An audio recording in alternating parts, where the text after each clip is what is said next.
What up? It's your man. We back for the Snt podcast. This is Wednesday. We are the intersection of sports and culture. I got some guys with me today.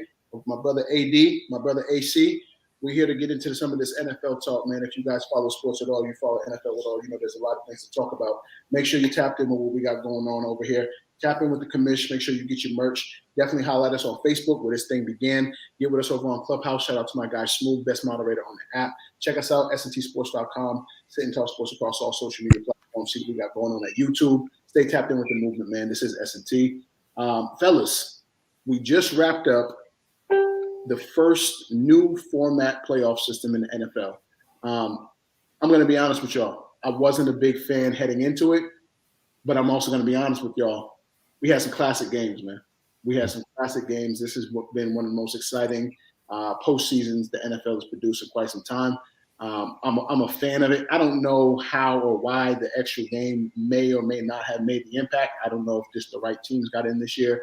I don't know if it was more competitive with those extra teams in there. Nonetheless, man, we got a really good and a really polished product in terms of the overall production of the NFL playoffs, man. I enjoyed that thoroughly as a football fan. My brothers, how did y'all feel, man, about this the new season, new format, and the overall production of these playoffs? AC, let's start with you. I don't like it. I think 16 games is perfect, and it's not because it's been a while, but you saw what happened with the extra game, the way the season went out when you're playing games in January, regular season games. I think a lot of teams sort of forfeited games in the middle of the season. You saw teams like the Patriots win 7 in a row in freaking October, but they were never a serious contender. I think you're looking at a team like the Bengals in the Super Bowl, who have no business being in the Super Bowl. Really? None. They're an up and coming team. They are not a Super Bowl team. They're just not. I think it threw off the rhythm of everything. Not a Super Bowl contending team. I mean, 10-7. They went through the AFC champs in a comeback fashion on the biggest stage. No, they didn't come back. Stupid Andy Reid and the Chiefs blew the game. This is not my personal opinion, but I did see a couple people say that because I don't think anybody can figure out why Mahomes sucked the way that he did, but apparently he got dinged in the first half, and then from there on out he had some issues. They're saying that he was concussed and they never took him out the game. I don't know if that's just an excuse, but the Bengals did not win that football game. The Chiefs at the end of the first half, that stupid play at the end, the bubble screen. The bubble screen with 5 seconds left, that's not the Chiefs, that's not the Bengals winning. That's the Chiefs being stupid. That's Mahomes forcing the ball to Hill, who was quite frankly being shut down. It was, even though the Bengals coach isn't great, it was good coaching on the Bengals to go, okay, hey, look, he's throwing the ball to Hill. We're just going to double team him and dare him to throw to someone else. It was not the Bengals. The Bengals didn't win that football game. The Chiefs lost it. It was awful. And you saw that across the playoffs in terms of the playoff format. Myself, and then you saw a bunch of other people. I bet the 49ers. I bet Cincinnati on the road. Those should be bets that should never happen in the first week in that second round of the play. That should never happen where you're expecting the home teams to look. And the reason that you did that is because you saw, when you look at the statistics, you saw that because the length of the season, that the home field didn't mean as much. And it bared itself out. I didn't like it. I think 16 games is perfect. You got to expound on that, AC. You got to expound on how that one extra game changed the tide like that. You played football, and Absolutely. you mentioned it frequently.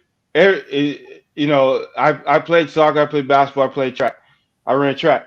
You're a creature of habit, and especially to reach that level, any little thing, like I know before I ran a race, I shaved. If I didn't shave, like if I felt like I had an extra beard here, I felt like it would weigh me down and I would be too heavy. And I think you saw some of that. Oh, I know what he's saying. Yeah, I think you saw some of that in the NFL. It's the mental aspect of it. Swimmers do that as well. Yeah. Yeah.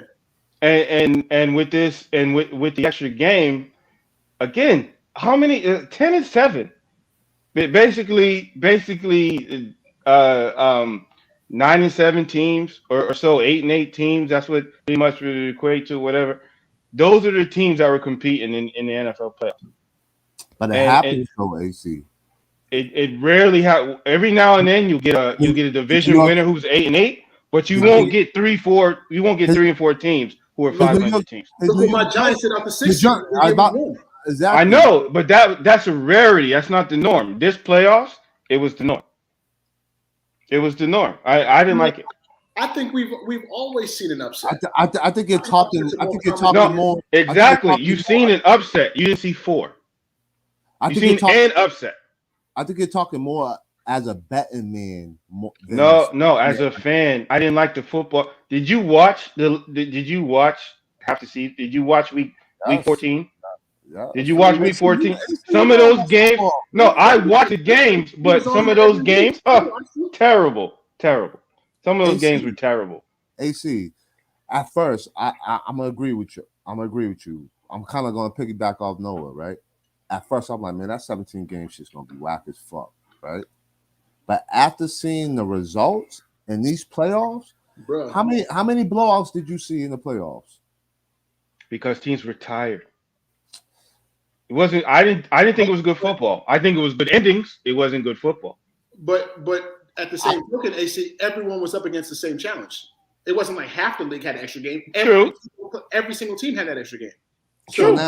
So now, like every game was decided in OT, last possession.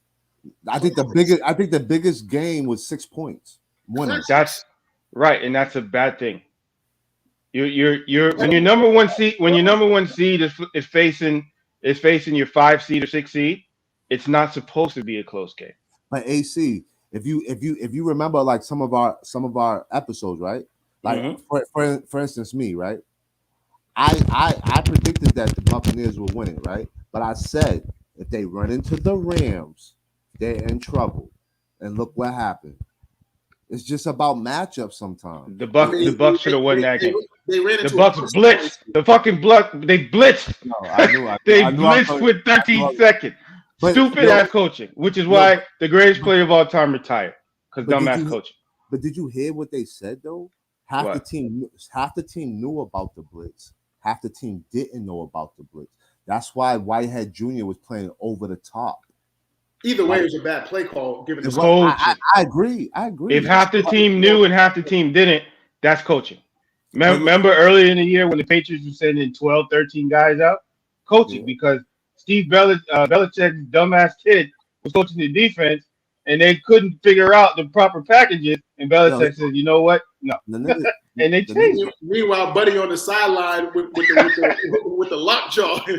Yeah, like dog, like he's not a recovering addict. Like, I was like, I know, and they changed it. The coaching that you saw. So in Green Bay, we saw dumbass coaching. San Francisco couldn't score, dumbass coaching. We saw horrendous coaching in Dallas, Tampa Bay, Kansas City. Hold on, AC. Mm-hmm. Let AD rock. Now, right? This is the only thing, right? I agree that the coaching was bad with Green Bay, right? But you got to put some of this on A-Rod too, man. Because my man Dan Ornowski, one of the best breakdown of play-by-play I've seen in the NFL, he exposed A-Rod. He showed 10 to 12 plays of A-Rod missing the check down, holding the ball too long, and just letting the 49ers just come sack him. Yo, you know how difficult it is to fool a seasoned quarterback like that? Thank you. What kind of the defensive coordinator, bro, earned his plus. It's one of the most difficult things to do is to fool an old quarterback like that who just is it, or has he been fooled every year of his career pretty much? That's why underachieved. No, he's not as great. He's not as great as what I. That's why I wanted. That's why I wanted DC on here because DC had made a comment like, "Yo, his 49ers." He didn't want to talk about that. Like A-Rod's not overrated. A-Rod is, but the A-Rod is overrated because at the end of the day, A-Rod doesn't win in the playoffs, bro. He is 500 in the playoffs. That is terrible. Yo, we said it on an earlier show. AD, I'm not gonna hold you. Aaron Rodgers has Devontae Adams, and that's it. That's it. That's the whole offense. That is it. No. Devontae Adams was being doubled and triple teamed, and he still threw to Devontae Adams. Who else, I think in the first half, he didn't even throw to anybody else. Who else on that team is worth mentioning? Yo, Forget about mentioning it. If Devontae Adams is double and triple team, someone's open. Let me tell you what happened. Someone's open. They went away from them running backs, bro. Yeah, and they have two really good ones. Thank you. Why would you go away from that? I mean, coaching and coaching. Agree. Just knowing football, to call Aaron Rodgers overrated when he is beyond arguably probably the greatest arm talent we've ever seen. You can't call somebody who consistently. Yes, you can. No, you can't. Overrated. Well, if he had okay, let's say he's the greatest arm talent of all time, right? Then yes, he's overrated because he has not used that talent for success. But it's the same argument we have against Kobe fans. AC, Kobe is not great. Kobe is easily one of the most talented, most skillful players ever. I don't want to have this. I don't want. No. There's nothing Kobe couldn't do at a high level. Skillful, talent-wise, but that I don't even have. Kobe's not in my top 10. Kobe's not in most major platforms top 10 because having the skill doesn't necessarily equate to production, but it doesn't mean you can discount them either. So it's not about no. See, here's the thing: you can still have talent, which Aaron Rodgers clearly does, and you can still be overrated because people, like how you said, "Oh, he's the greatest," such and such. No, he's not. He's not even in the top 10. No, it's great. No. AC, where do you have him ranked all time? Well, I can name 5 quarterbacks right now without really even thinking about it. Of course. So he's not in 5. I doubt that he would even crack 10 if I really thought about it. So how's he overrated when most people probably have him somewhere in between? No, there are people. No, not most people. There are people who say that he's better than Brady. They do. See, we're not talking about lunatics. We're talking about sensible. No. I'm talking about the talking heads and people on ESPN and those other places. They say Aaron Rodgers is the best quarterback in the NFL now. They say that. AC, we're not talking about stupid people. We're talking about sensible people. He was just like with Brett Favre. He was the MVP last year. He was the MVP last year, and he was not the MVP. And he should have been. Did you see his numbers? No, his numbers. We're Russell Westbrook numbers. He had like 37 touchdowns and 4 interceptions. There's no way you couldn't give it to him. He earned it. And that's my thing, because we had this conversation. Like, I don't know if I give it to A-Rod over Brady. I really don't. This year? Yeah, I really don't. No, you don't, because Brady led in everything. Neither year.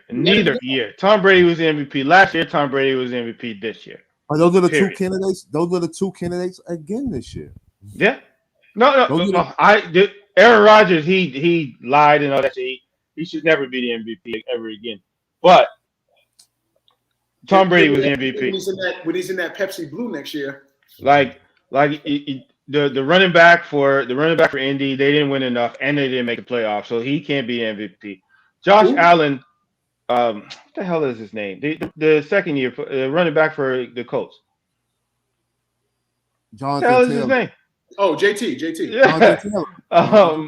His team didn't make the playoffs. Josh Allen has season award, AC. I know, but regular season they didn't make the playoffs. Josh Allen was up there, but he's just, you look at him and you're just like, he's not the MVP. He got hot too late. He got hot too late. And just by process of elimination, it's Tom Brady should be MVP. Period. It might be Matt Stafford. I'm not gonna hold you. He had awful. He blew an 18-point lead. The only reason why Matthew won't get it, I know why you say that, Noah, because he's second in touchdowns, he's second in yards. I get it. Top 3 in QBR, top 3 in everything that matters. When you watch Matthew Stafford, he doesn't nothing scream better. But this is what you forget: 17 interceptions. Yeah, he's still Matthew Stafford. And despite it, despite AD, he was still top 3 in QBR. I'm just saying. What did Brady have? 12? 12 or 13, but 43 and like 3 rushing touchdowns. So he's still Matthew Stafford. You're going to look at the narrative of the season, and you're going to see Matt Stafford overcame Tampa Bay twice. You think Stafford's going to finish higher than Brady in MVP? Nah. No, probably not. It's a two-man race right now. It's A-Rod and Brady.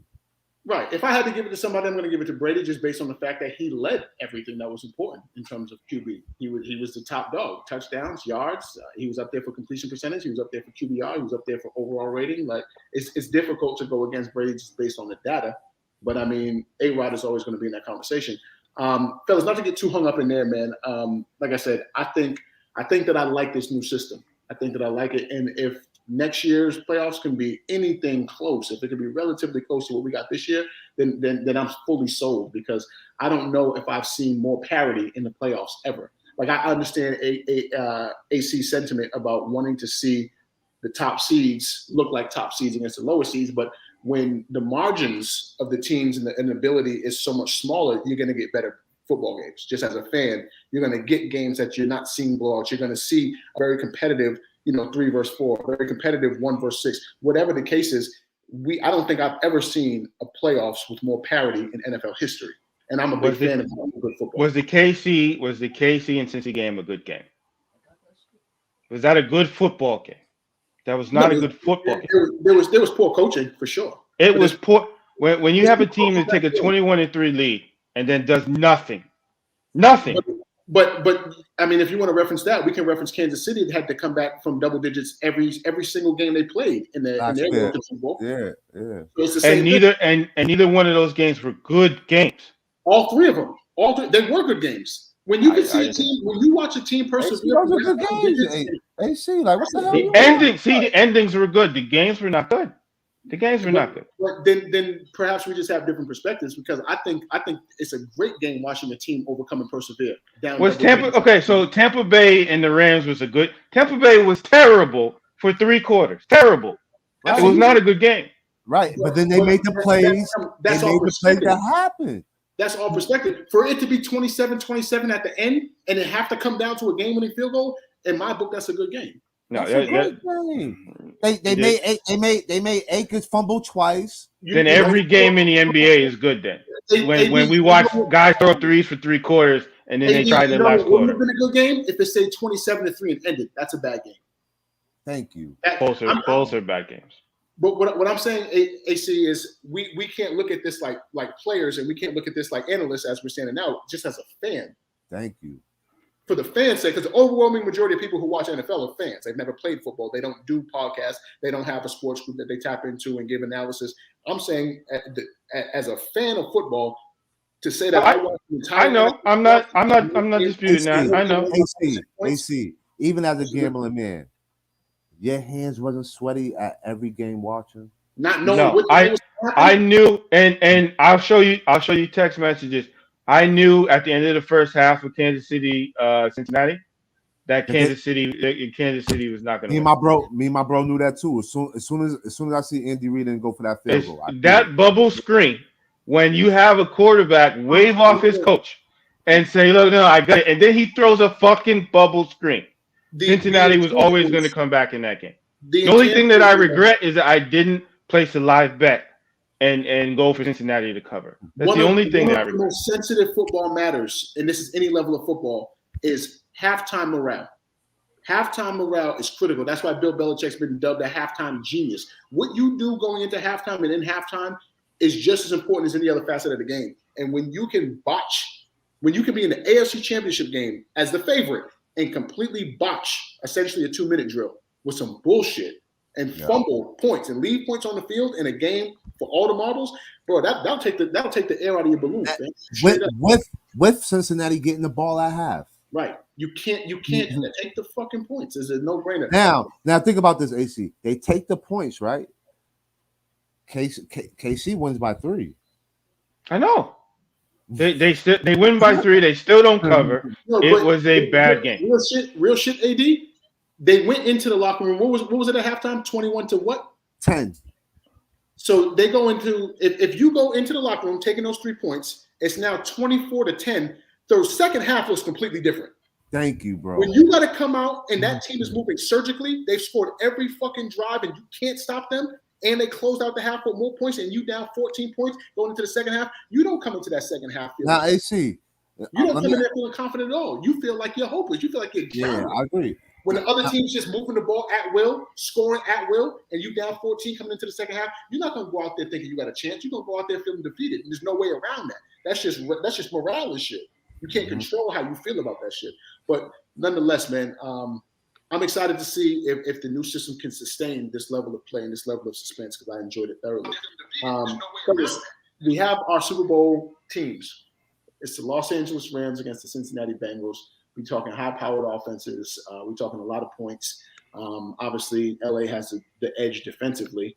I might even I'm definitely going to give LA the edge coaching-wise. I need winners and I need score predictions. AD, go. I got the Rams 27-21. Okay. 2 field goals. AC, I need winner and I need score. Just because Cincinnati has cost me so much fucking money this year. Cincinnati 34-30. I don't think either defense is going to be strong. Sean McVay has gelled in big situations. I just think the way that the season has gone, why not have a 10-7 team be the NFL champion? Now, AC, let me ask you this, right? Did McVay gel in the Super Bowl against the Patriots, or did Jared Goff cost them the bowl by not getting that touchdown to Brandon Cook? That defensive strategy by the Patriots was genius, but you remember the video of Sean McVay literally fawning over Belichick before the game. He's like, "Oh my God, I'm so." To me, that was McVay, but it wasn't the only time that he's done that. I think we've anointed him because what is he, 40 years old or something like that? He's young. No, he's 36. Oh, yeah, even younger. He's younger than Brady by 10 years or whatever. Brady was older than all the coaches. I mean, he's a good coach. I don't think he's a great coach, and I think you've seen losing 6 straight to San Francisco. I bet on the Rams in this last game, but they could have lost that game. Like they could have lost it, and I don't think he has performed up to what the hype is being disseminated out there. AC, hold on. No, let me get AC right. McVay is 36 years old, and he is going to his second Super Bowl in 4 seasons. And has been to 3 NFC championships. Right, different quarterbacks, different defenses. It doesn't matter. He's getting it done. Damn, AC. I mean, I get it. Do you watch McVay? And I don't think he's a great coach. I don't think he's a great coach.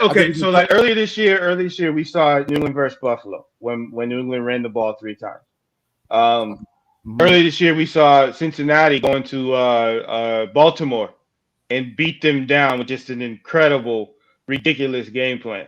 I don't remember watching the Rams game and go, oh my God, like that fucking game plan was sick. So hold on. All right. So I don't recall saying that. All right. I'm gonna bring it to you.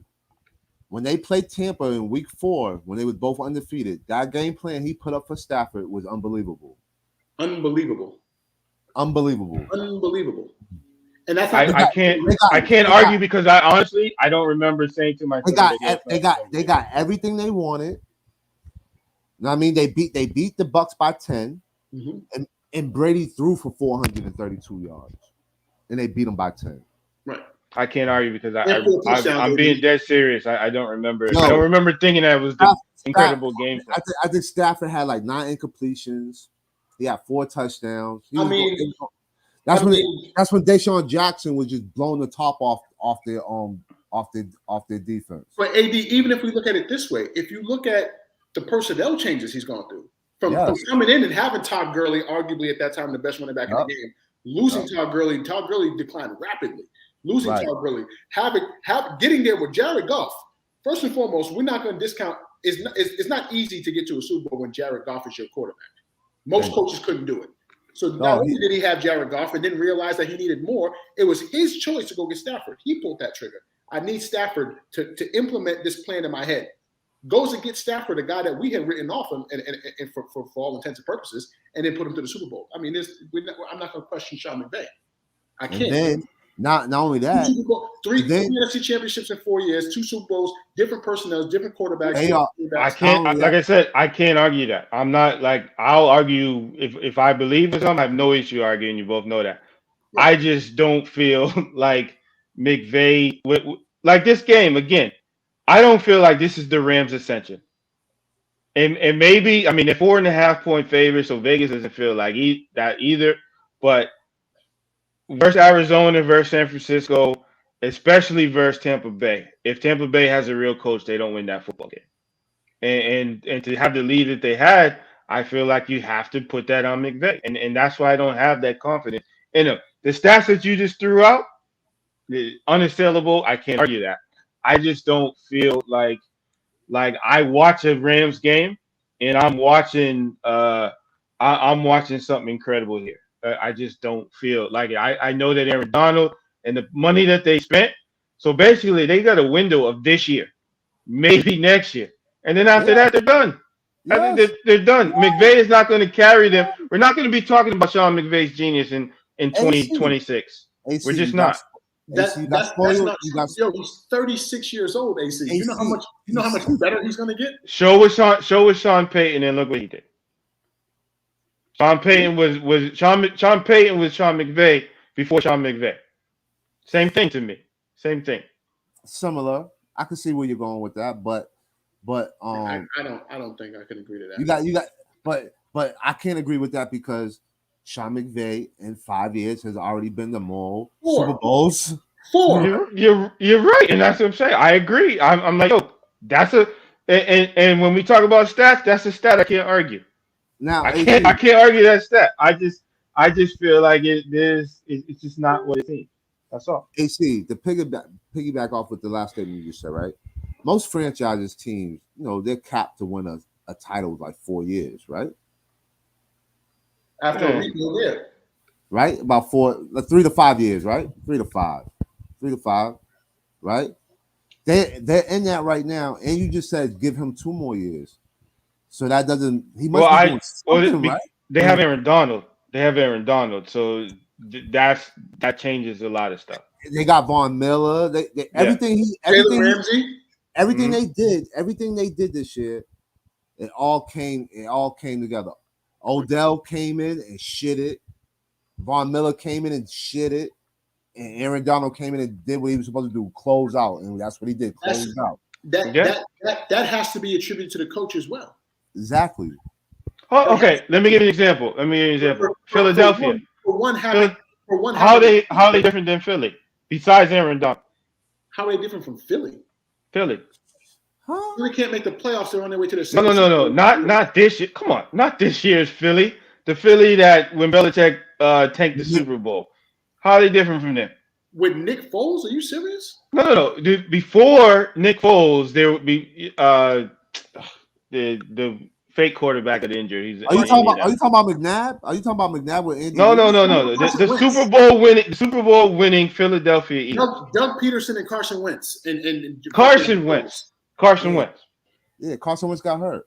And then he got hurt. But before Carson Wentz got hurt, he was MVP of the league that year. He was going to get MVP. He was going to get MVP. Yes, he had it. I think that what you're seeing with the Rams is they got some help in Tampa Bay. I can't believe Bruce Arians is an NFL coach. But stop. I can't. I hate it. Oh my God, the end of that game. But with the Rams, I'm not. Again, I am not arguing. I just feel like Cincinnati can win this football game. I really. It's any given Sunday. That's no. I don't agree. I think there have been Super Bowls where we knew who the winner was going to be, and for the Rams to do what they've done, I don't think I should feel that a 10-7 team should be able to win this football game. Why not? In one season, we knew who was going to win. Why not? Do you see the pieces they got, AC? I can't wait. Cincinnati? Yes, yeah. I can't wait to see. Cincinnati has one of the best receiving corps in the league. Top 5. Yes, and Mixon is nasty. Mixon is top 5. Their receiving corps is top 5. in an offense-led league. And their defense is gelling right after The right. defense is doing really well, but they're 10-7. They got the Uzama's coach done, that right? they have. Say that again. Uzama, the tight end, he's done. Nah, he has a chance to play. Oh, when I saw that injury, The Rams tight end is done. Higbee. Yeah, Higbee's done. Yo, but their backup showed up big. Johnson, the black kid. I know you talking about. He's good. Yeah, he's good. He had like 5 catches for like 58 yards. He's good. Big catches too, third downs and shit. Yeah. Fellas, man. What seemed like it would never happen has happened. The most decorated quarterback ever, one of the most decorated athletes ever, has decided to hang it up. Tom Brady, officially, we had a pump fake earlier in the week, but officially out of his own mouth, has decided to retire after 22 seasons. I mean, a million things to take from this. It felt like it would never happen, and now that it's here, it feels even more unreal that he's hanging it up when he was, a game away for competing for another championship. But apparently, it was a family aspect that got him. How do y'all feel about this? I mean, it's about time, cuz. Like, goddamn, nigga. His son, Lil Jackson high school fam. like, yo, it's time, fam. Like, it's time. I mean, like, I know people don't want to see him because at the end of the day, he is on top of his game. Like, right. Like Tom Brady just led the league in everything, and then you hang it up. Like, he said he eventually sucked. Yo, me and my brother was just having this conversation last night, right? Tom Brady is 44, right? So in 4 years, right, he has thrown 168 touchdowns in his 40s. 168 touchdowns. It's over 40 a year. Filthy. He got better with age. Avocado ice cream. Bro, the ball was coming out in 2.3 seconds at 44.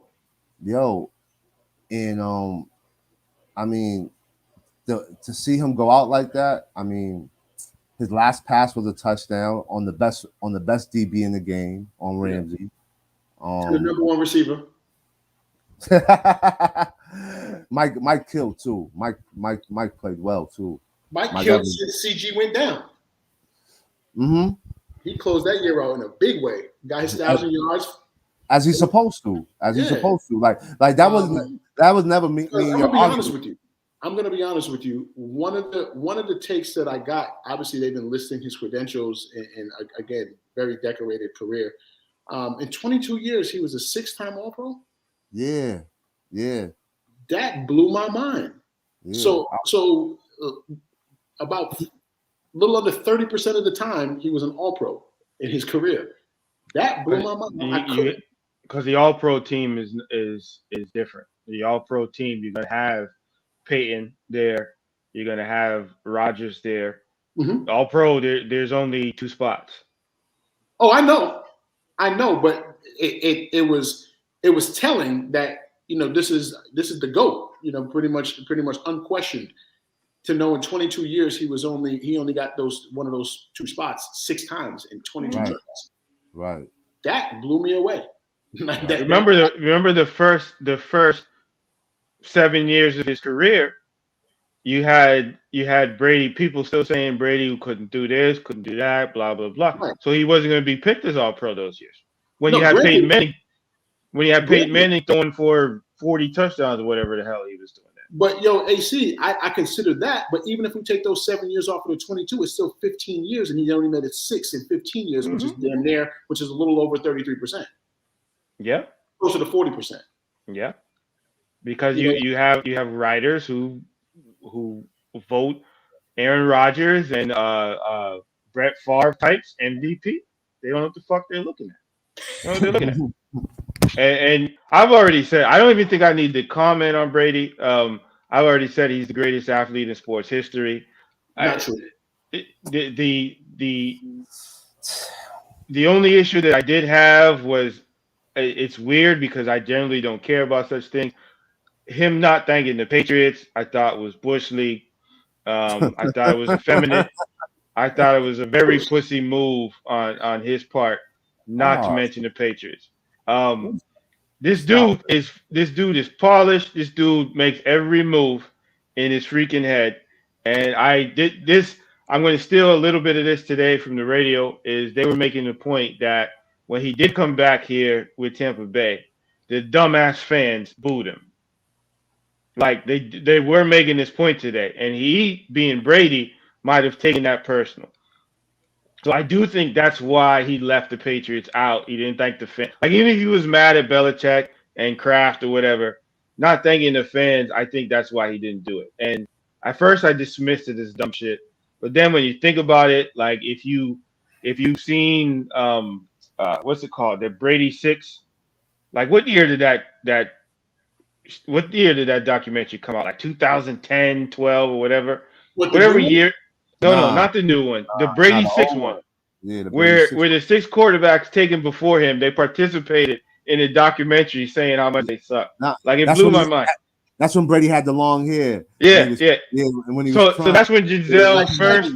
That's when Giselle first put her freaking harpy claws into him and had him dressing. Yo, stop talking about that man's wife like that. Yo, he had him dressing like metrosexual dude. But seriously, this is a man. This is a man who started crying.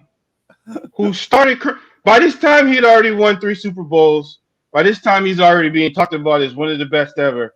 He starts crying about being picked in the 6th round. Think about that. The level of competitiveness that this man has, the level of greatness that he wants to aspire to where he knows that he's being filmed. He knows this is going on NFL Network and shit like that. And he starts crying. And they leave it in. Because, again, this wasn't a live show. He could have been like, yo, take that shit out. You know what I mean? It was recorded. He could have been like, take that out. I don't want that in. They left it in to where he was so fueled by that slight. After he's already won the Super Bowl. After he's already dating a supermodel. After he's done everything that you could do in football already, he starts crying about being picked 6. Bro, and I really think that's why he didn't mention the Patriots. Yo, guys. Yeah. I seen him with the sheep in the Uggs. It was different. Yeah. Yo, cuz, hold on. Yo, God.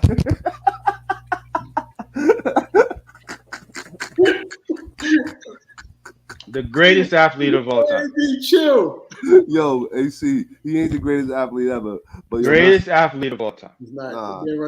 I'm gonna tell you what he is. He's the HPIC, fam. The head pilgrim in charge.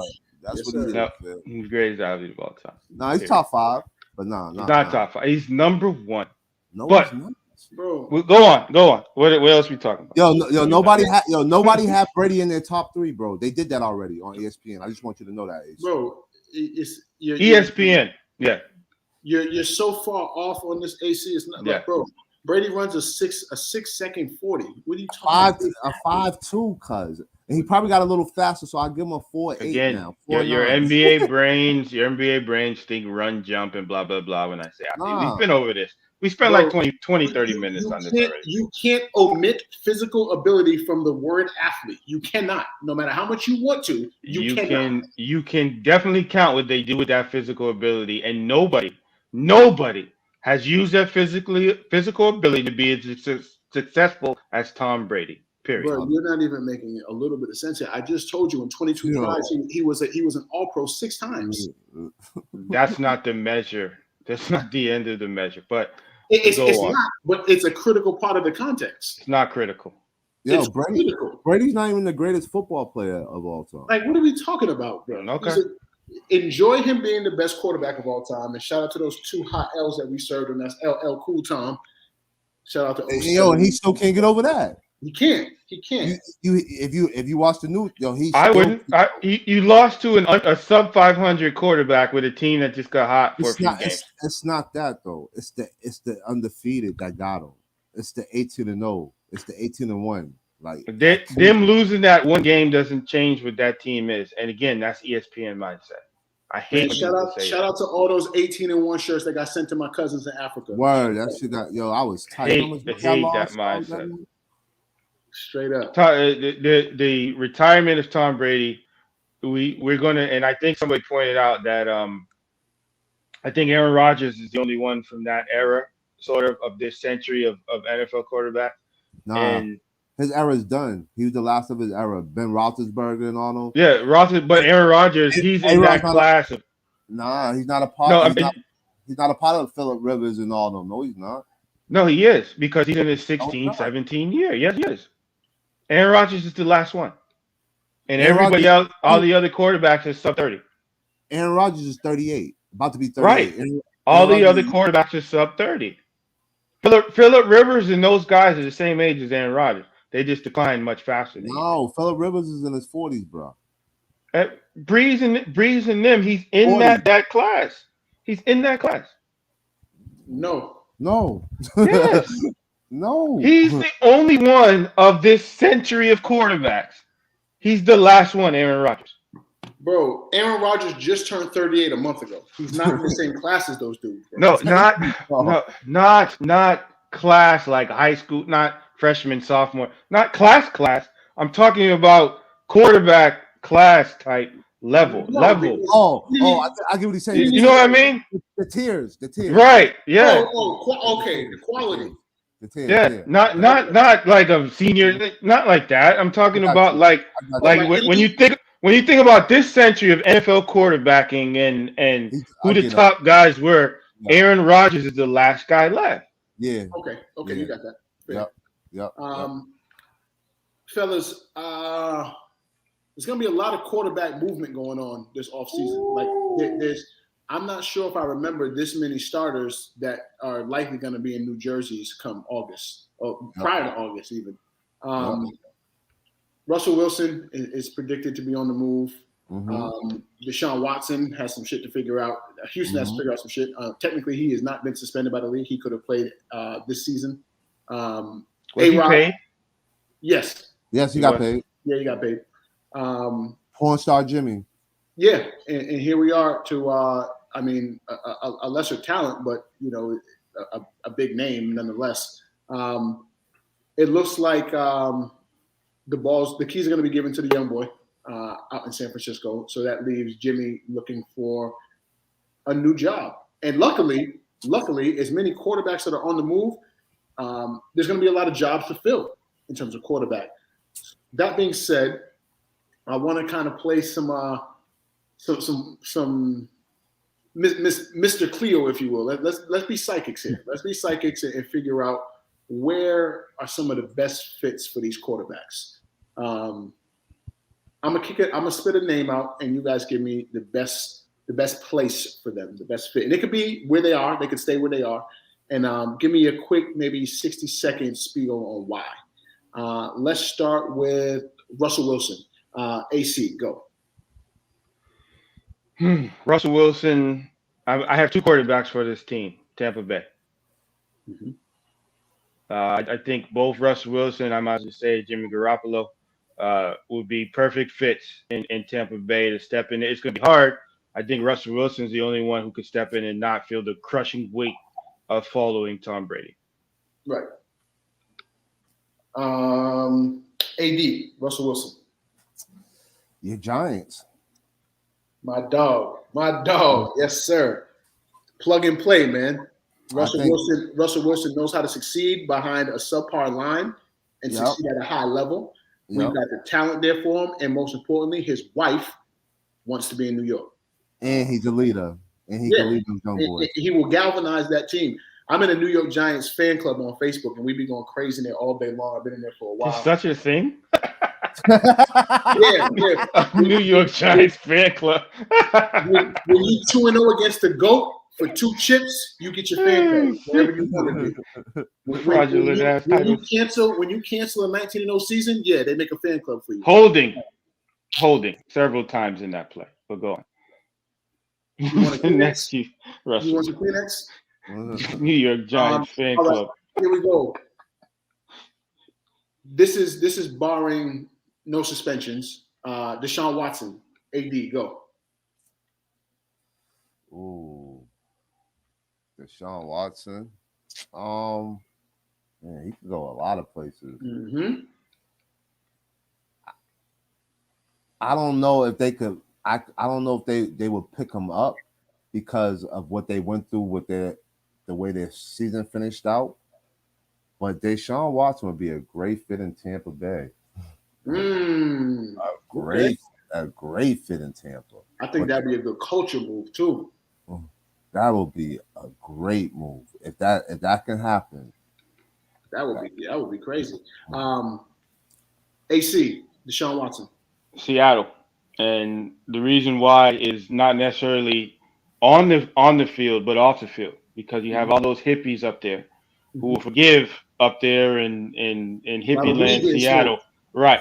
All them little brickin' stock wearing, second chance, forgive and forget, hemp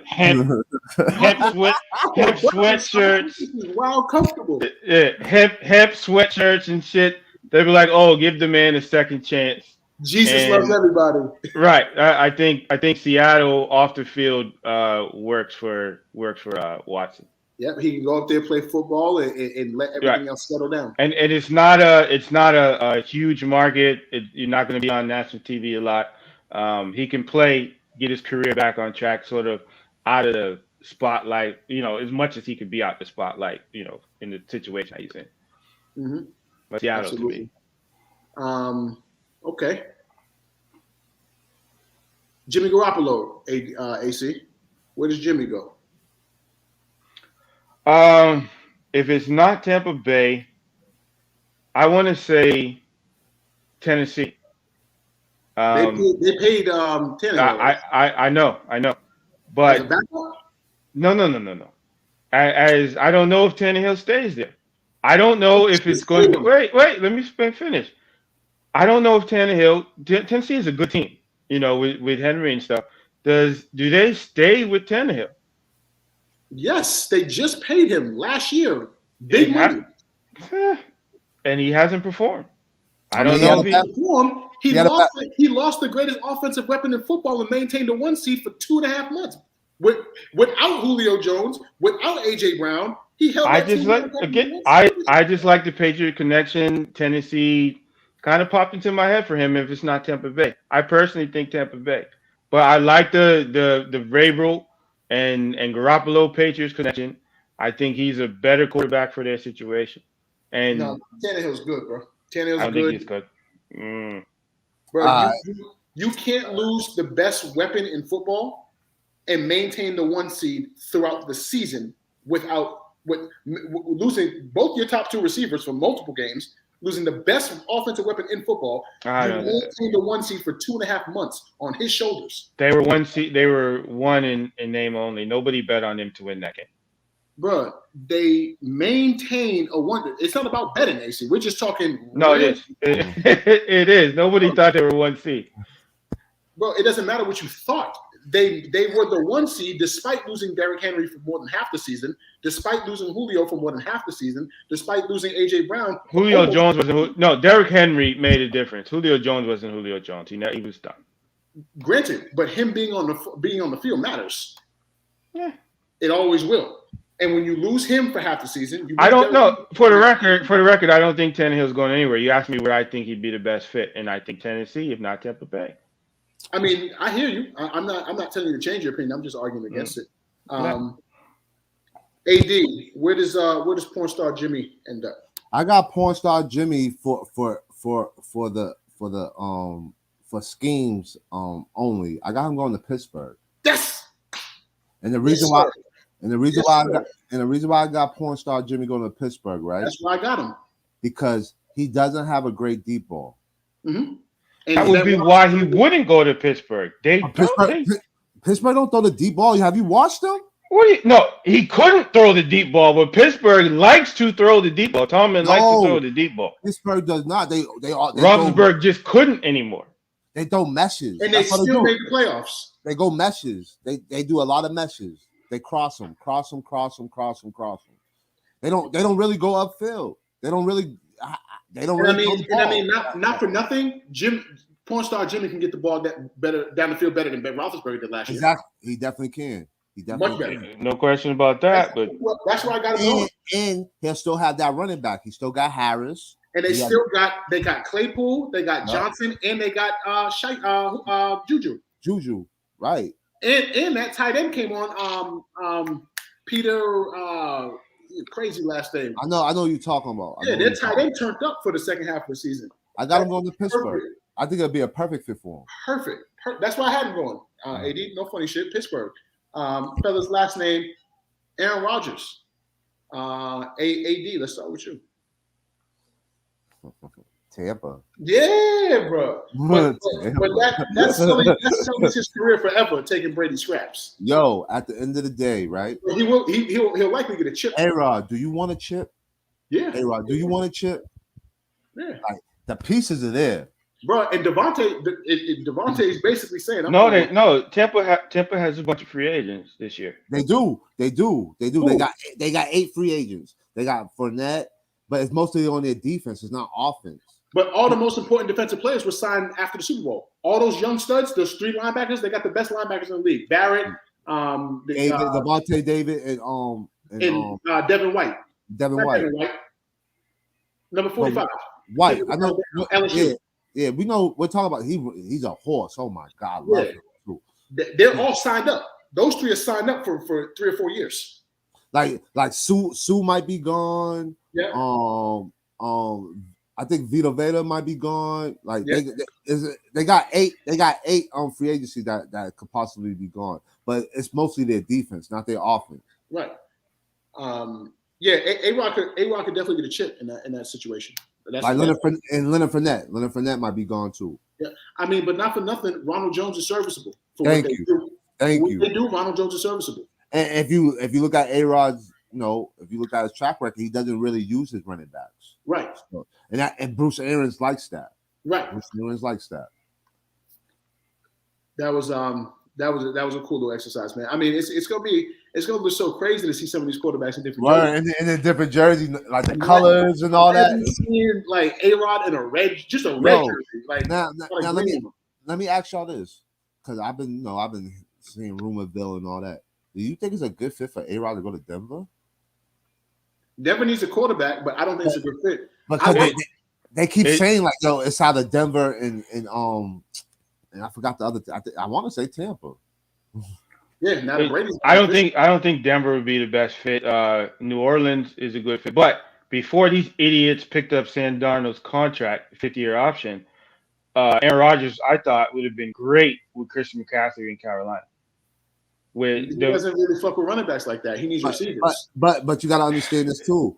They're not. But Chris McCaffrey is a hybrid. He's what receiver. Right. Now you really think they're gonna trade him to the inside division? That's not the division. That's Carolina. No, it's Carolina.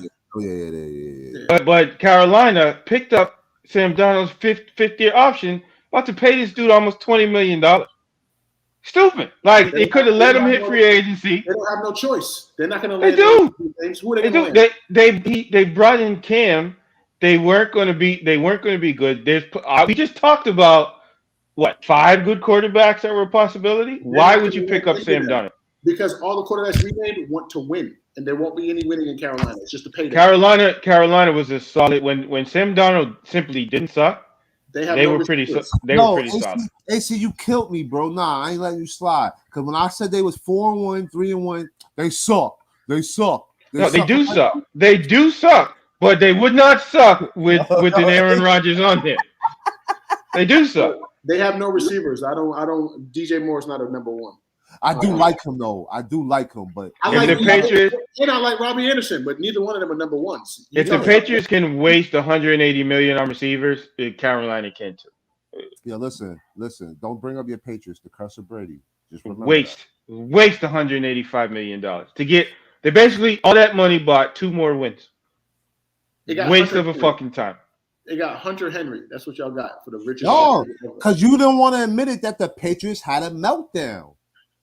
Admit it, AC. They had a meltdown. Yes. What are you talking about? I never disputed what the Patriots were. AC, we had an episode, and I said the Patriots choked, and you said no, they didn't. And I said yes, they did. Choked where? What are you talking about? In the playoff. I mean, they were the number 1 seed. And they lost it. The month of December with the Patriots pride on playing great in. They lost 3 out of Right, their last because 4. they won 7 games against nobody. They have a rookie quarterback, which was never going. And in fact, this is how we got on the whole Ben Roethlisberger winning as a rookie thing.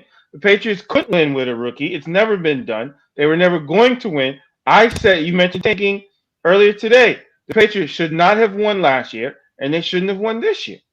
If the Patriots had done what they should have done last year and left, didn't bring in Cam and won 4 to 5 games, they would have been in the running for uh, for the Jacksonville kid. They would have been in the running for the other kids. I like Mac Jones. Mac Jones is not a championship quarterback, especially as a rookie. It was silly. What It the was fuck is silly. going on? AC. Mac Jones is not a championship quarterback. AC. This The man. Patriots could not have won. I never said the Patriots could have won with Mac He's Jones. not a championship quarterback based on what? AC, what the fuck, AC? On his arm. I don't think he's a championship quarterback. Bro, I think he's a good quarterback. the most efficient quarterback in college football history. AC, the man had the best rookie season, period, this year. Of what? Quarterbacks. Oh God. Okay. Oh God, it's not even debatable. AC, Your man Ben Roethlisberger had a pretty great 15-1 rookie season. No, He was carried by the defense. I said this Okay. year. AC, I said this year. Fuck them. Fuck that rapist burger nigga, man. Fuck him. Yo, we're talking about this year. I think Mac Jones, and again, I don't look at things in a vacuum. I think of who Mac Jones is competing against. So Mac Jones has beat Josh Allen. Mac Jones has to beat Patrick Mahomes. Mac Jones has to beat Huber, whatever his name is. Herbert. Mac Jones has to beat Joe Burrow. Do I see Mac Jones doing that in the next 2, 3, 5 years? No, I don't. But that's not. But AC, you're trying to quantify a player's talent and ability based on if the team wins or not. His team is structured. I'm basing it on what he can do within the He team. has significantly less talent around him than any of those folks you just Yo, the mentioned. kid almost threw And for 30 touchdowns. And he has the worst cap situation out of all of them. So it's not they can't even go get him more help because they signed all those bad. And that's what I just said. He's not a championship No, quarterback. you said he's not a championship quarterback. He's not. That's based on his ability. He's Yeah, not, we're not talking about how he's set up. because there's no No, help. I am. I always factor it in. I help. You guys everybody's so big on help, this Jordan thing, this help stuff. Huh? The quarterback is the help. What Simple. the fuck are you talking about? The quarterback Yo, is the help. AC, man. It's a very simple concept. What kind of vodka you drinking, yo? That's bro. You Tito's. drinking vodka. It's Tito's. You too old. And I only drink when I'm trying to have discussions with you guys. That's not a good. It's Tito's vodka and Earl Grey tea. I've waited long enough, man. I need to address this elephant in the room, man. We got a situation brewing in the sports world, stemming from the NFL. Good brother, man. Brian Flores is burning the house down, and he's locking the doors, and he done doused the place with accelerant, and the matches are on the ground. The place is up on fire. A lot of shit's about to happen. It's about to get very, very, very telling in terms of this NFL world. For anyone who isn't privy to what we're talking about, Brian Flores has gone AWOL. He has decided to essentially commit career suicide and give up coaching the game that he loves to go ahead and out many of the wrongs that are within the establishment in terms of racism amongst Black coaches and Black executives in the NFL. He's got proof. He's got text messages. He's got lots of tangible evidences that he's going to be sharing. He's lawyered up. He has filed an official lawsuit against the Miami Dolphins, and he claims that their owner, he has documentation of their owner incentivizing him to lose games up to the tune of $100,000 per loss in order to reaffirm draft position for that team. He's claiming belligerence amongst the Denver staff. When he went in for the interview, he's claiming that they were highly intoxicated, an inebriated bunch trying to conduct an interview for a very sensitive position. And of course, my New York Football Giants, he's calling us out too for good reason. For good reason. There is absolutely no way that Brian Daboll gets a look before Flores. There's just no way in any sense of the imagination. Daboll has made his living playing with a unicorn. When you get to play with Josh Allen, it's not no one's coaching Josh Allen to do the things that he does. Those are God-given talents and just overall awareness as a football player. He is not going to be able to replicate that with fucking Daniel Jones. As a Giants fan, I'm very comfortable saying that. He has no head coach experience, and we just watched Brian Flores resurrect a culture in Miami, taking them from consecutive losing seasons. I believe it was 5 or 6 consecutive losing seasons to 2 500 or better seasons, and then he was fired for that reason. Fellas, man, there's so much to unpack here. I'm glad I got you two guys on here to do this because there's so many stones we have to kind of turn over to get to some of the roots of these issues, man. NFL is currently what percent black, AD? 73% black. It is overwhelmingly dominated by black men. There's currently 2 black head coaches. One. Now we're gonna claim homeboy in for the Jets, the Muslim. He with us.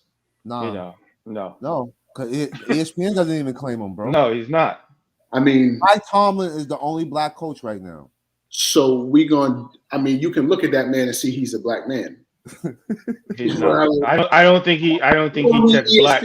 I don't think he checks black on the census. I don't think he checks black on the census. I don't. I mean, whether he does or not, it's the same thing with like Cape Verdeans and shit. They're black whether they know it or not. Those brothers are lost. Those brothers are just as lost. But he doesn't check black. He doesn't check black on the census. Let's speak to the science of the shit. The science. If he was to get his DNA ran, he's coming back as a black man. He ain't coming back as a Caucasus Mountain descendant. It's not happening. All right, so what count him? Right. 2. Fuck it, AD. We'll be bipartisan. 1.5. Yeah, fuck it. I ain't counting them. Never. So we've got 1.5 black coaches in a league that is dominated by black men. Fellas, I know I don't have to ask you guys, is there racism here? Is racism a factor here? But I do want to ask you guys, what are we expecting of this whistleblowing? What is going to happen, especially given the fact that he's got tangible evidence? He's got real evidence that he can prove a lot of these claims.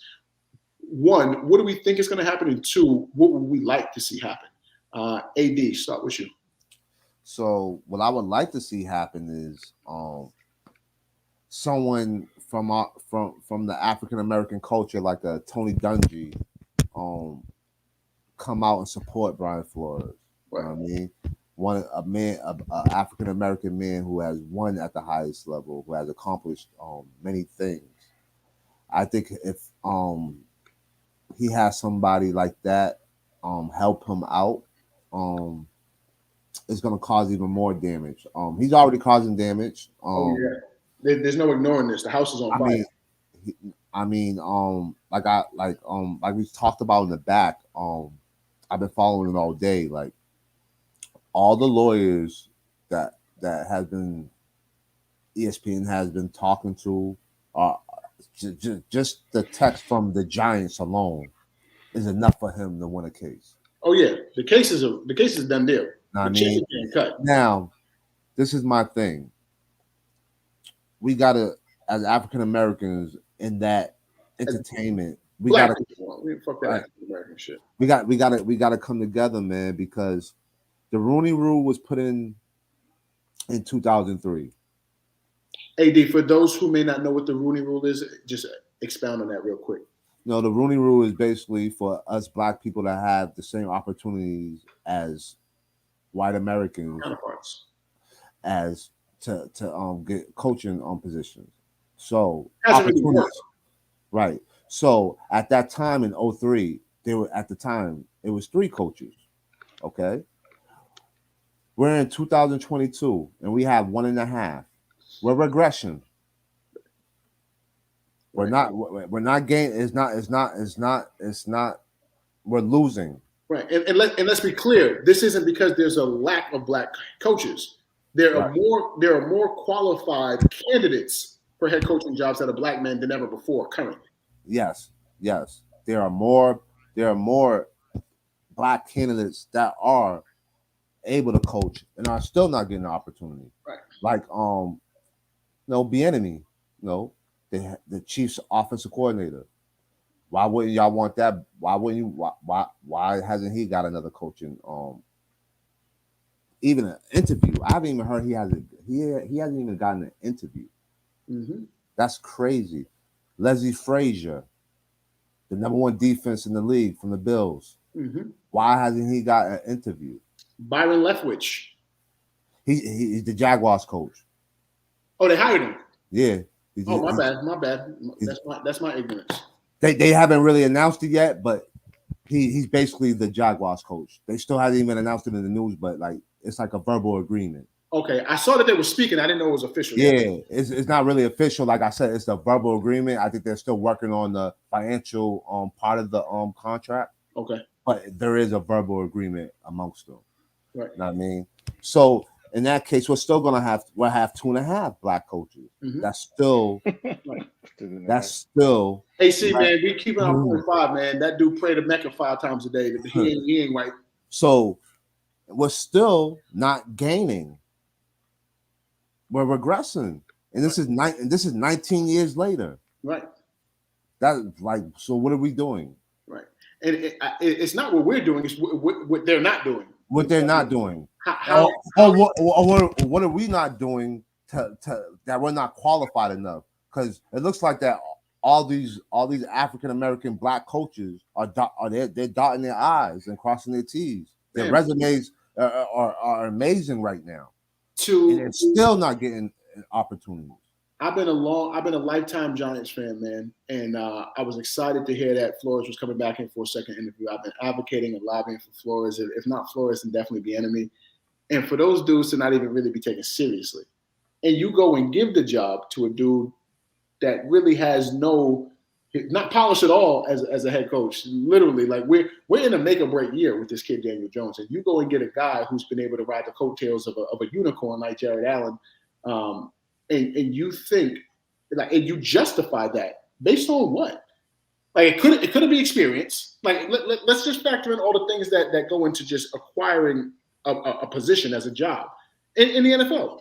Wins and losses, yep. Flores beats him. Experience, Flores beats him. Overall, just X's and O's, Flores beats him. And relationships. In relationships, in respect, in culture. All things that he's already done. Mm-hmm. How do you then justify hiring Brian fucking Dabo for the fucking OC for Buffalo? Well, I think what are you basing that hire on? If not race, we kind of talk. Well, that's where you mentioned relationships. Brian Dabo has more relationships. You remember, he was with the Patriots. He was with Alabama, wasn't he? But why? He was with quite a few places. Well, I mean, the reason why is clear, but plausible deniability with Dayball I think is a little bit more than what we think. Now, some of the other coaches, there's no question. I think Flores, like I said, when this first broke, I didn't understand why Flores was doing this now until I saw the text messages, until I got more of a picture in terms of what was leading to his rage. Because I'm in a similar situation. I think on earlier shows I've mentioned when I first moved to where I'm at right now, I was working for a trash company. I said it like in my first week. I'm like, yo, these people are racist. These people are crazy. I lasted 6 weeks. Literally, I lasted 6 weeks. And to me, that's my problem. I mentioned it off air. That's my problem with what the NFL players are doing. I don't think that this is an owner issue. I don't think that this is merely just a white issue in a vacuum. To me, this is a black issue in a league that is 70% black. We talked about it with the Celtics. The Celtics last year, unabashedly, after Brad Stevens got fired or quit or whatever the hell he did, unabashedly, the Celtics said, we want a black coach. The 70% in the NFL knows what's happening because we mentioned a few years back, the black coach refused to go on an interview when he knew that they already had a guy in mind. He refused. So if the players who are now has anybody seen a text message from some of the players? I've seen words of support from coaches. I haven't seen words of support from players, from an NFL player. Have you? I haven't seen none. Nah. I haven't seen, and to me, Because we're not seeing them, does that mean that they're not being sent, or is he not? no. They control their own social media. Right. If Lamar Jackson sends a fucking tweet about this subject, ESPN they'd come, broadcasting to everybody. I follow. We all have Instagram. We all have Facebook. If a black coach, if a player said that, and Aaron Donald or any of those players who are in the Super Bowl now said, "Hey, I stand with Brian Flores," we see it immediately. We see it during the show. I get a time on my phone, a little do from ESPN. We all have that, and I think their silence is fucking disgusting. I think the lack of testicular fortitude is a real issue because, like I said, I knew that my job was racist and that they were a piece of shit. I ain't there no more. I ain't getting paid. I make money. I make money the way I make my money, but these guys make a hell of a lot more than me. A hell of a lot more than me, and their silence is fucking disgusting. It is pure cowardice. It's a joke. I just want to. I just typed it in real quick. I said players supporting Flores, Des Bryant, Devin McCourty, Tyler Lockett. There's been a handful, but no real prominent player. Yeah.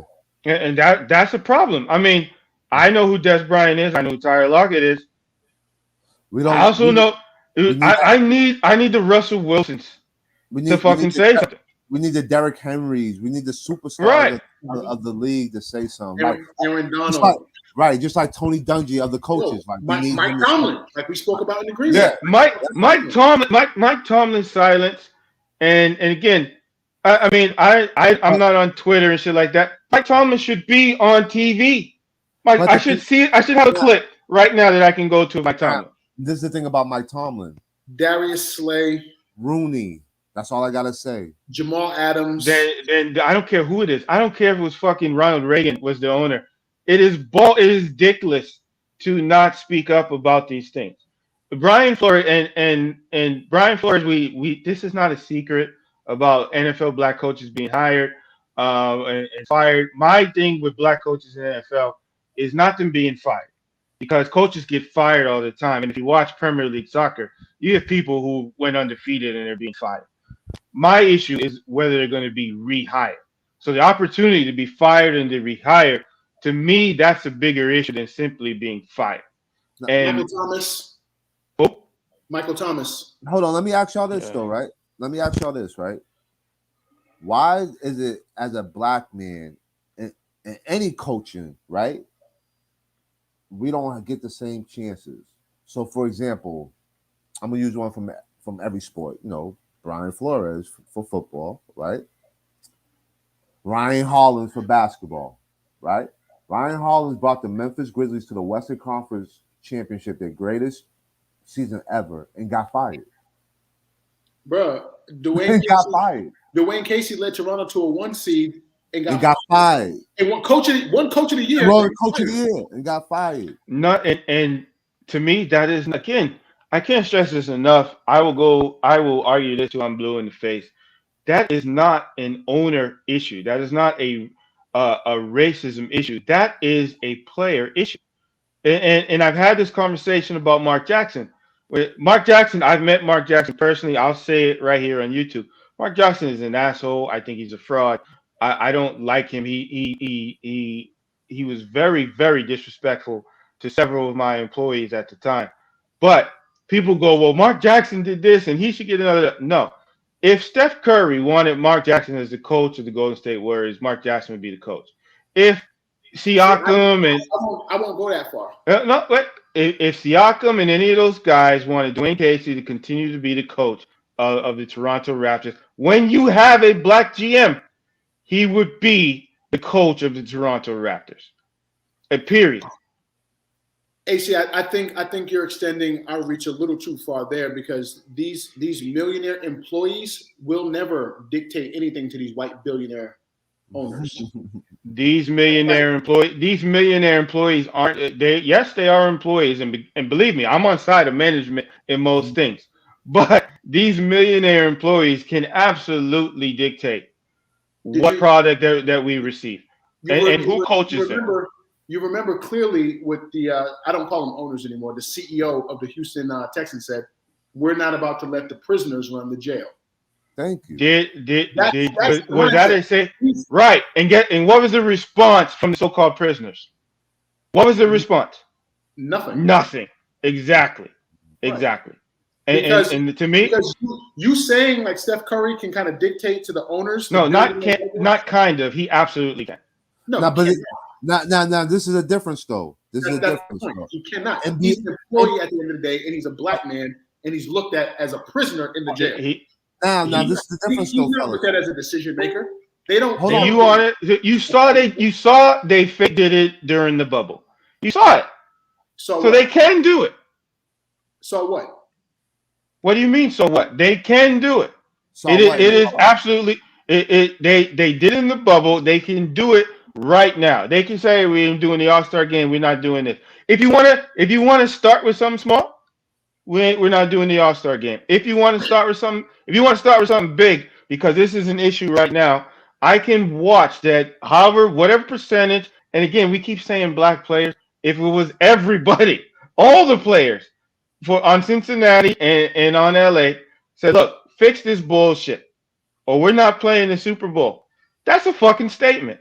That is a so-called prisoner saying you can't tell me that they cannot do that, because they absolutely can. They just choose not to. That's totally different from what you just said in terms of saying Steph Curry can go to the owners. No, Steph Curry can say, because we've seen LeBron do it. We've seen NBA players do this many, many times. Steph Curry can dictate who his coach is. The fucking Celtics just did it, and they don't even have anybody near the cachet of Steph Curry. But this is what you got to understand too, AC.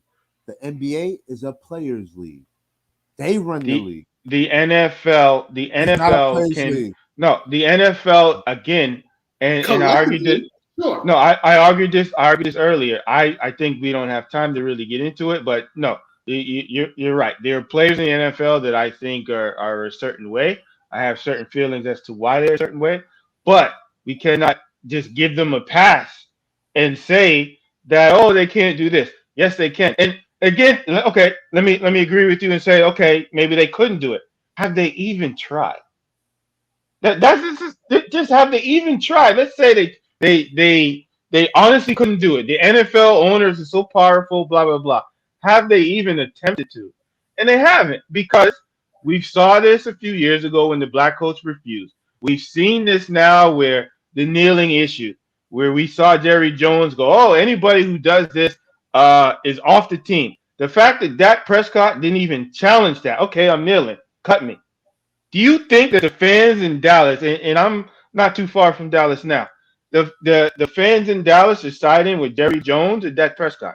Do you think that the fans, wherever it is, if the black players go, okay, if I kneel, you're going to cut me? Cut me. I'll be a free agent. I'll be picked up in 5 seconds. They didn't even challenge that bullshit.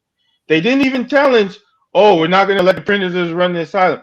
They didn't even challenge it. Even the NBA throwing the shirts on the ground, which I thought was fucking pussified. Hold on. Even they tried. It's funny you brought that up, AC, right? Because I remember in the group, people were posting like, this is solidarity, and I ate everybody up. Like, not me.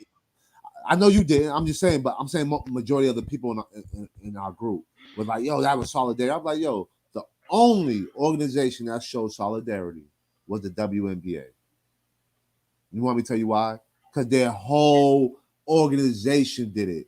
From the people who do the cameras to the managers to everybody who plays, everybody who was injured. The ball boys, the ball girls, they all did it. Like, we're done.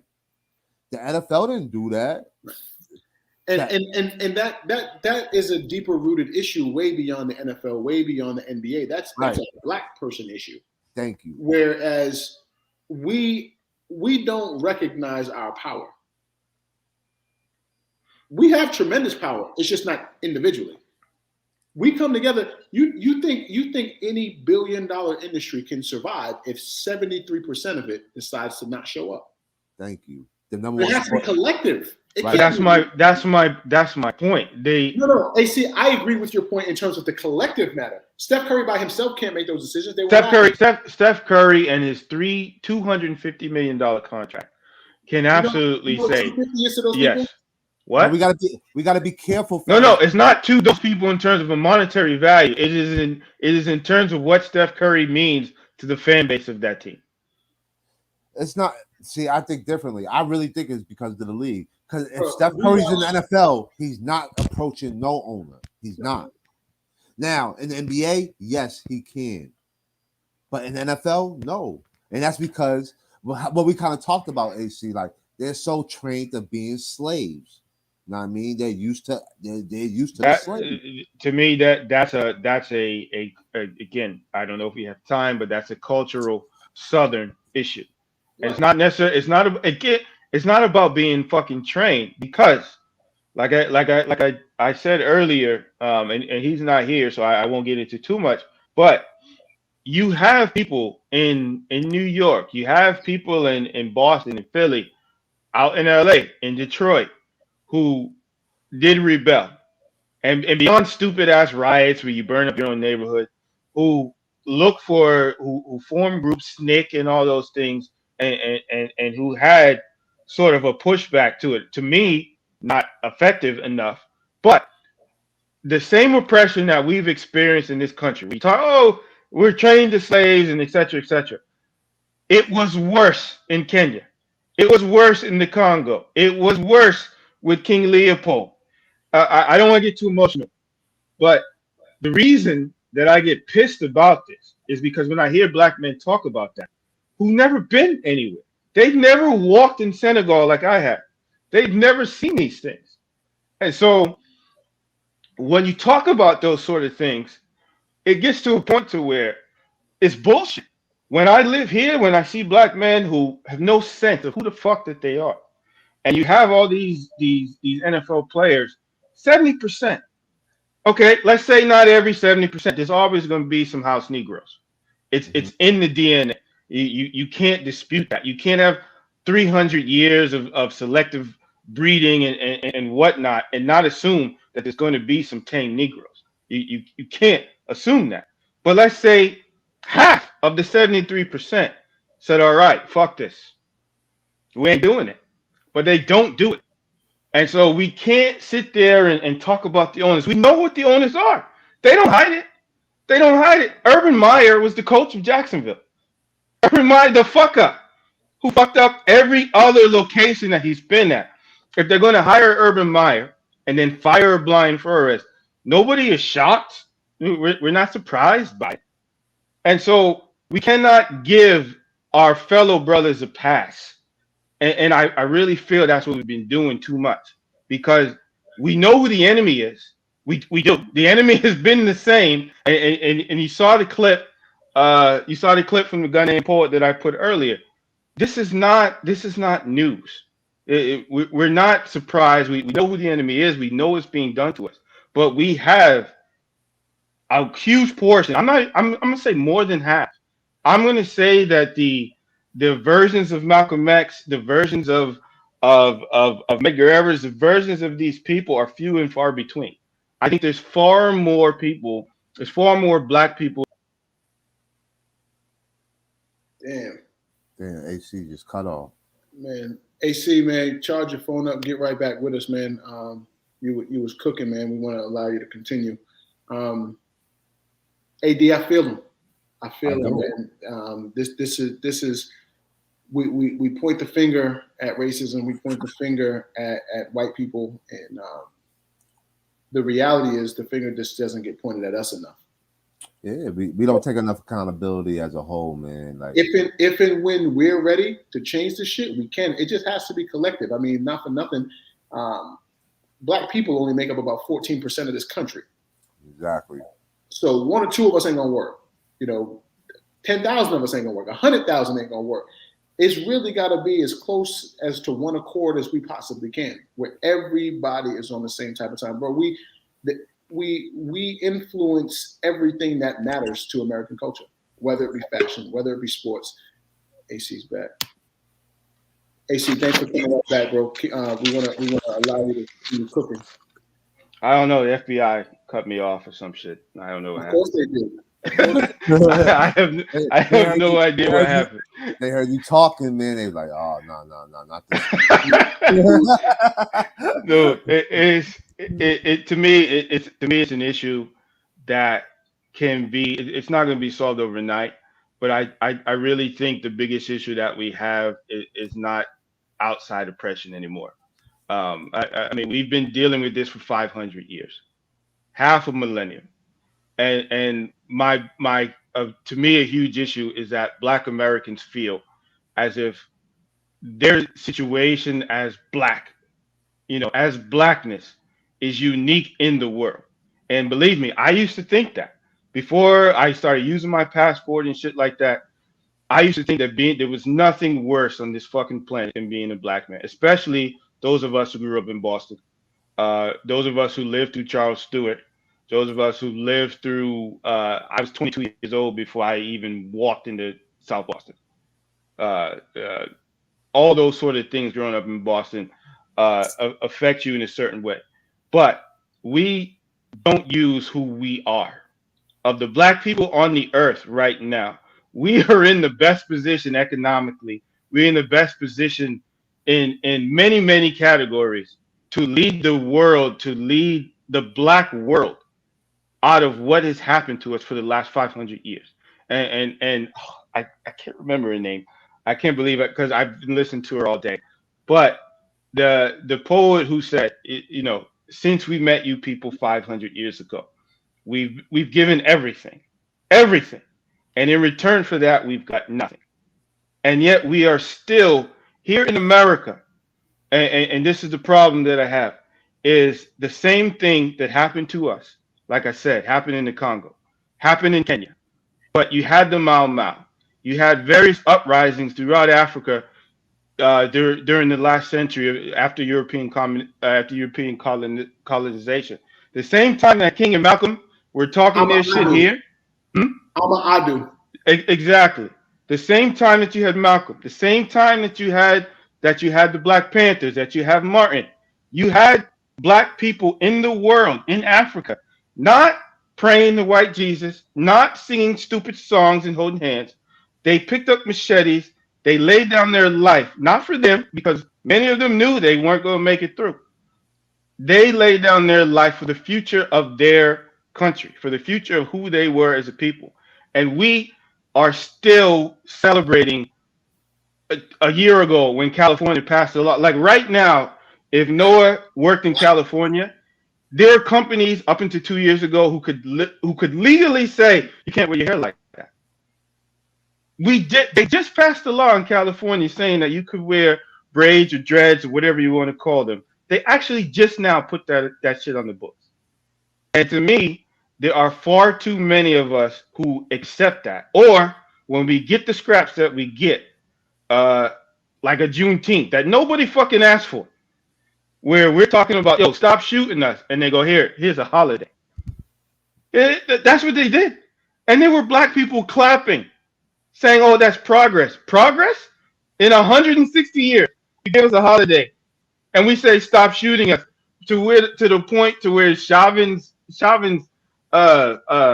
verdict, where people were like nervous about the verdict, where we saw a man get murdered. We have a black coach now who has text messages. We already know what was happening. Where you have fans like yourself saying, why is Dayball again? Flores is better qualified than Dayball. Where we have situations to where you have a guy who's leaving his career to do this, leaving his career. And again, I don't agree with the timing of it. But once I got all the facts, or as many of the facts that I was going to get, at least for right now, you can clearly see why he did it. This dude to me, he should not be on TV right now because he's clearly emotional. Like when I have dealt with my shit, I've had to have people pull me back. Like I had legal representation when I was up in Boston. I told, I had a situation where I was like, fuck this, fuck that, fuck everything. Like, I don't even give a fuck about the money. And my lawyer was like, oh, he was like, oh, hold up. We need you to call because I was firing off emails and everything. I think Flores is the same situation because my initial reaction was, this is weird. Why would you do this now? Now I see that why he's doing it, and I know that what happened to him will never go away. I've had shit happen in Boston to me 10, 15 years ago that I still hold on to. There's shit that's happened down here I still hold on to. We cannot give a pass to the players in the NFL.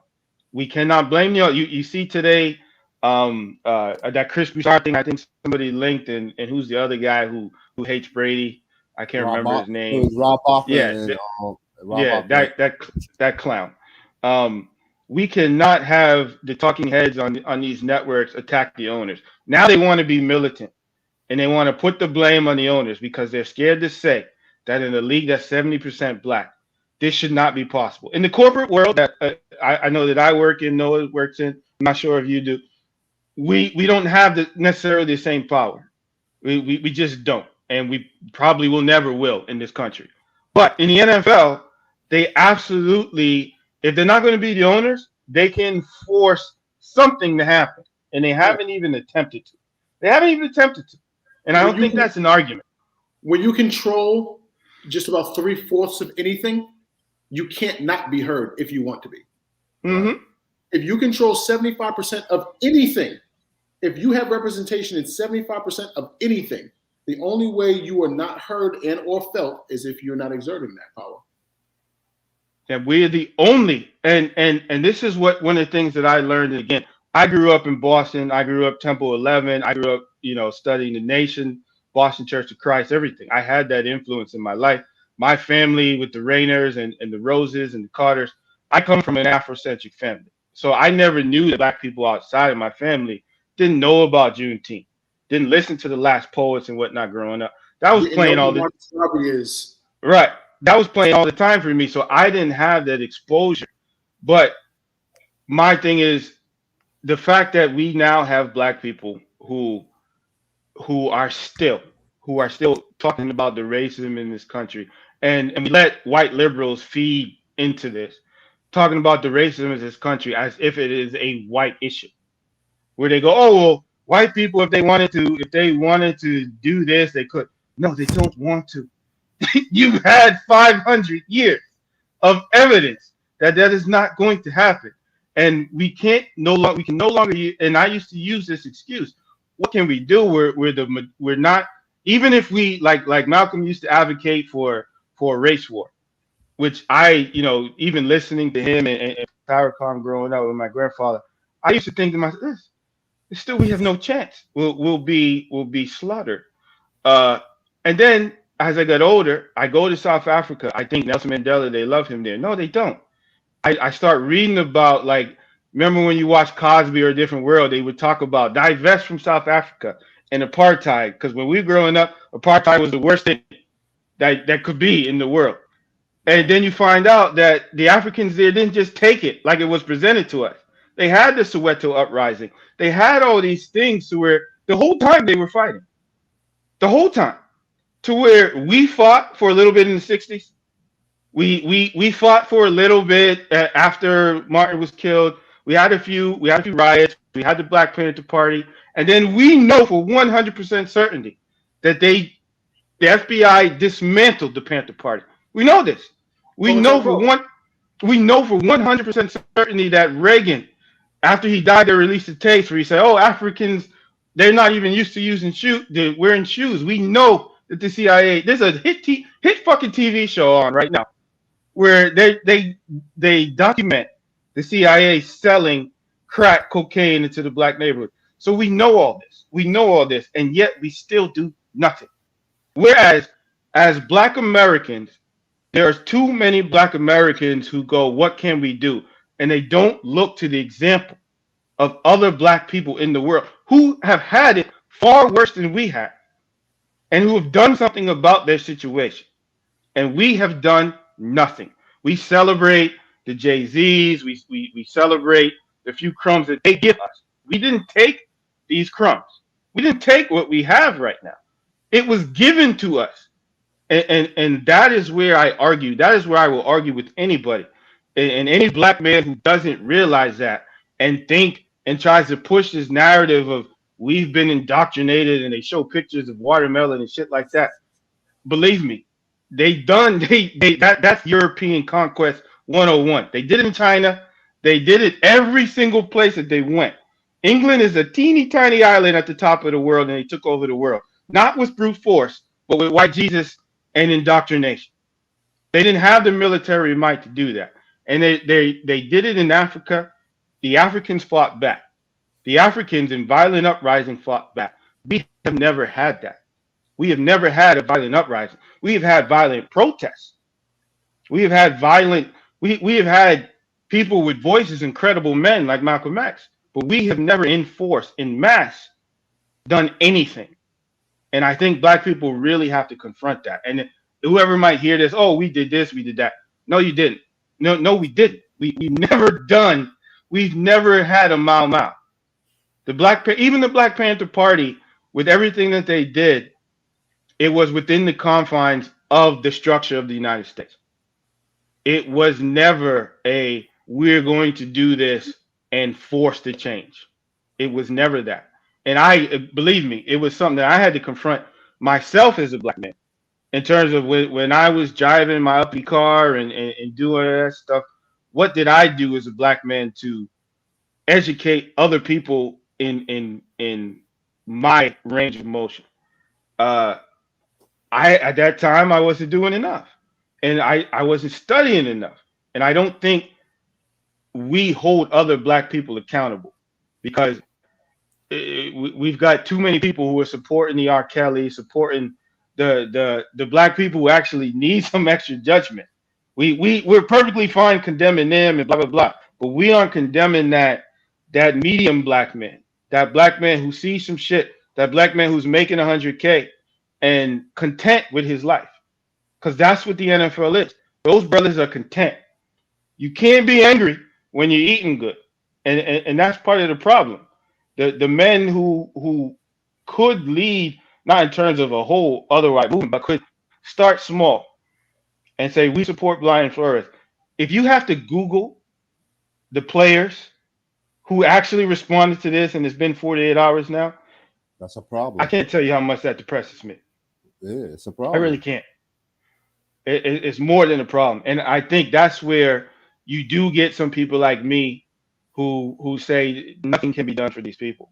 Like you remember Quincy Jones and those brothers in the 40s and the early jazz musicians. These brothers left and went to France. Yeah. And talked about how great it is for black men. My first time in London in 2003, I couldn't believe how I was treated. I go over there thinking I'm going to be treated a certain way, and everyone's like, "What the fuck's wrong with you?" Like when you go to Rotterdam and you see 50% of the people have a parent that's not Dutch, because so many people intermingle, and it's not a big thing to date interracially and shit like that. Of course, yes, they do have their problems because anti-blackness is a worldwide issue. It's pervasive. The same way that most people speak English. English started this shit. They started chattel slavery. They started race-based sort of systems where every caste system is everywhere. Africans have caste systems. Africans have slavery. But it was the English who started the chattel race-based slavery. And so the other countries where you go and you walk into these places and you don't feel that, we've all felt it. You don't feel that weirdness. We all just, you just feel it. You just know, to where someone might not even say some racist shit, but you just be like, yo, and you know why they're saying it. And I don't feel that in Amsterdam. I don't feel that in other places. And I had a conversation earlier where this dude told me that he's Jamaican, so he couldn't have descended from slavery. Like if I could have killed him and not gone to jail, I would have. To where I tried to point out to the fact that, so you think Africans are native to those islands down there? You think all those black people descended from Indians? That's pretty much what his conversation was. Same way with Brazil and all those things. Brian Flores is representing an issue to me that cannot be solved. He's going to get his money. There's not going to be any change in the NFL. Because why would they change? As long as the players continue to show up for work and say nothing. Say like it is. I don't even understand. I don't even know if I can express. If you guys can see how fucking shocking it is when you really think about it. Like if you take a second to think about the fact that a Mike Tomlin, a Tony Dungy, let's just say the people who were on TV, Rodney Harrison, uh, uh, Yeah, the yeah. play, the prominent black players in the Super Bowl this week because Tuesday, what is it, Wednesday? So next Tuesday is media day. How many of those players don't give the well, it's a league matter, it's a blah blah blah. How many don't give the cookie cutter? Who's going to have the balls? I mean, let's think right now. Who do you guys think on the Rams or Cincy who might have some balls to say something? I think Jalen Ramsey, Jalen. maybe. I'm about to Yeah. say that, and that's just because he's ignorant, not because he wants to talk about it. He's just an ignorant black man. So You tell me. You tell me. I have no faith in any man who speaks that way. yo, I don't. I mean, AC, I think you hit it on everything. Like until we come together as a It has as to be a a collective. whole, right? As a It has whole, to be a collective or a majority. it's gonna keep happening. I mean, we can always go back in the time, like, yo, this person said this person said that. Yeah, they brought it up, but nobody supported them. Just how we brought it up when AP brought up, we're slaves. You know what I mean? And everybody looked at him like he was stupid, but he was telling the truth. Like we are slaves. They are. You know what I mean? I wanted to touch on in terms of just support. We're calling out the players, man, and I think we referenced some of the coaches. I believe it was Hugh Jackson, Marvin Lewis have spoken up, but I made the comment that it's going to require someone with a little more social capital in terms of like a Tony Dungy, in terms of the Mike Tomlins, it really just has to be a united front. That's how, even when AC referenced how England didn't necessarily have the numbers, but my uncle always says, whatever you can't push, pull. So if you can't win an altercation in a brute force way, you can win it. You got to find another way to do it. Right. So England effectively took over the world without having the manpower to do so. They created an idea and controlled the idea rather than trying to control 3 billion people. They created a concept and an ideal and a belief system that they could control and navigate wherever they wanted to and have people buy into it. There is no smoke and mirrors for us. There is no religion we can kind of create to get people to buy in. It's going to take just a unified front. And I guess I find myself in a place of frustration because how the fuck do we do that? How the fuck do we do that when there's so many, like AC said, it's hard to be outraged about something that's happening to people that look like you if you're eating good. When you can go, pull in your driveway in a $400,000 car and your family's straight and your mom's in a house that you bought her and your kids go to private schools and you have escaped this hell that you know to be living in the skin that we were born in, how do you at that point come back down? I believe it was Robin Williams who said, if by chance you become successful, it's your obligation to send the elevator back down. How do we get these dudes to come back down off the elevator? Because we don't need them to send it down. We need them to come down with it. We don't just need the car to come down. We don't want to go up there. We got to come back down here to fix shit. I don't know. And this is where I grow frustration with the LeBron Jameses of the world, with the Jay-Z's of the world, because I mean, with a verse, with a 16-bar freestyle, Jay-Z could assemble more people than we can imagine. If LeBron James said, I'm not playing another fucking minute of basketball until this is addressed, you think it's not going to go addressed? Because everyone needs that first domino to fall. Not everyone's a leader, right? Right. But when your leader says this is what we're doing, build it and they'll come. You don't think guys will then fall in if the head of the snake makes a decision to if the head of the snake makes a decision to go somewhere, then the body will follow it. I grow so much frustration at the heads of our snakes don't do shit, but show us that they're the heads. They show us where they've made it to, what they've accomplished, what they've acquired, who they've helped in their immediate circle. But it's like, I forget who said it, but we are only as strong as our weakest link. When the overwhelming majority of brothers have no Jay-Z power, no LeBron James power, what good is being LeBron or fucking Jay-Z? Because y'all are still us. Don't think for 1 second when you're in those boardrooms or you're in those big contracts that you're not still an N-word. Kanye said it best. Even if you're in a Benz, you're still an N-word in a coupe. I don't know what it's going to take, and this is the most frustrating part. I know what it's going to take. I just don't know how to implement it. To me, and I'm writing a flick about it now. In fact, you know what? I usually once a year I usually make a post in the group about traveling. I just haven't this year. I haven't thought about it because I haven't really been posting. But to me, I really think the failed Liberia experiment, because I don't think it was done altruistically. Um, I think there are far too many of us that don't understand what it means to be black.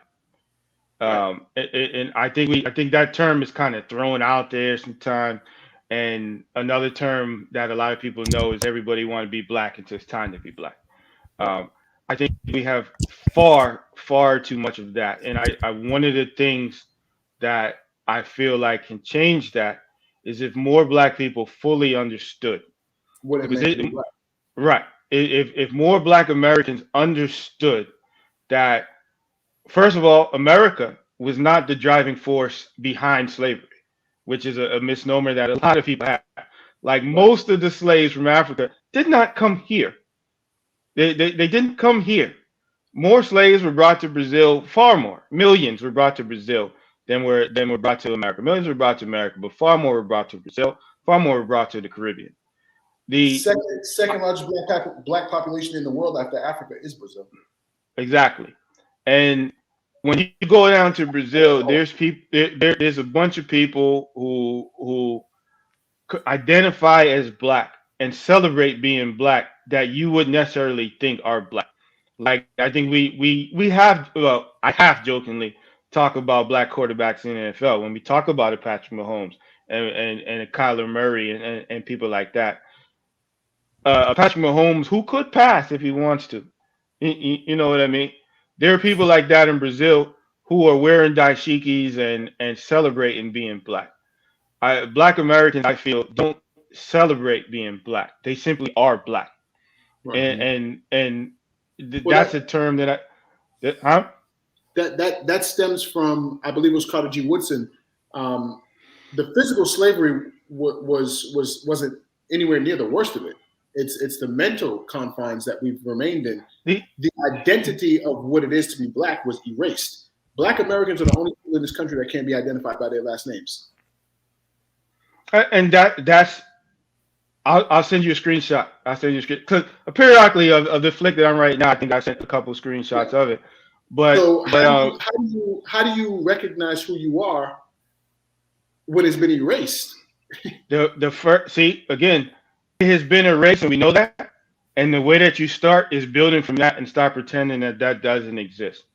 So what I asked earlier about if we acknowledge the, I don't know, I hate using this word, but if we acknowledge some of the not horrible things from slavery, like athletically, the way that we look, how I think all of us here are 35 plus. And I feel like if we got dressed, there's not a person walking down the street that's going to say, I'm a 40-year-old man. I think we acknowledge some of those things in terms of some of the, I'm just going to say for expediency, some of the positives of selecting who we were in terms of to work and to survive. Uh, we don't acknowledge some of the negatives except in the context of slavery. So AC, people will mention. AC, man, I can't tell you how grateful I am for what you're sharing, man. But I really, True, we're at we're at dollar. I gotta get AD involved, man, because AD is just as versed in these matters, man, and AD hasn't even been able to breathe on it yet. I need my brother AD to let go of a few rounds on here before we wrap this up. But AC, man, you already know how I feel about you, man. Love you, dog. I appreciate everything that you do for not just the podcast, but all of our conversations just behind the scenes as brethren.